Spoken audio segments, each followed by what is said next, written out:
بسم اللہ الرحمن الرحیم۔ میرے پیارے مسلمان بھائیوں، آج میں آپ کو یہ بتانا چاہتا ہوں کہ حضرت علی رضی اللہ تعالیٰ عنہ خلفاء راشدین کے بارے میں کیا فرمایا کرتے تھے۔ جب امام باقر رضی اللہ تعالیٰ عنہ نے علی رضی اللہ تعالیٰ عنہ سے سوال کیا، آپ جب بھی خطبہ پڑھتے ہیں تو آپ خلفاء راشدین کا ذکر کرتے ہیں، آپ یہ کہتے ہیں اللہم اصلحنا بما اصلحت بہ الخلفاء الراشدین المہدیین، اے اللہ ہماری بھی ویسے ہی خیر خواہی فرما جیسے تو نے خلفاء راشدین مہدیین کی خیر خواہی فرمائی۔ پھر حضرت امام باقر رضی اللہ عنہ نے عرض کیا، اے ابا جان من ہم، وہ کون ہیں؟ یہ سن کر علی رضی اللہ تعالی عنہ نے بہت ہی خوبصورت انداز میں جواب دیا۔ حضرت علی رضی اللہ تعالی عنہ جب جواب دینے لگے تو ان کی آنکھیں تر ہو گئی، آواز غمگین ہو گئی، کیونکہ یاروں کی بات جو چھڑ گئی تھی۔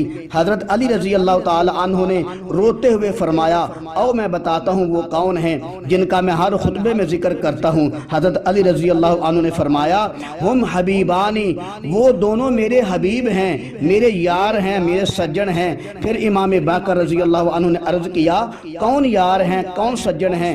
اس پر حضرت علی رضی اللہ عنہ نے فرمایا، ابو بکر و عمر، وہ ابو بکر اور عمر ہیں رضوان اللہ تعالی المجمعین۔ پھر فرمایا، وہ شیخ الاسلام ہیں، وہ امام الہدا ہیں، ورجل قریش مقتدی بہما بعد رسول اللہ۔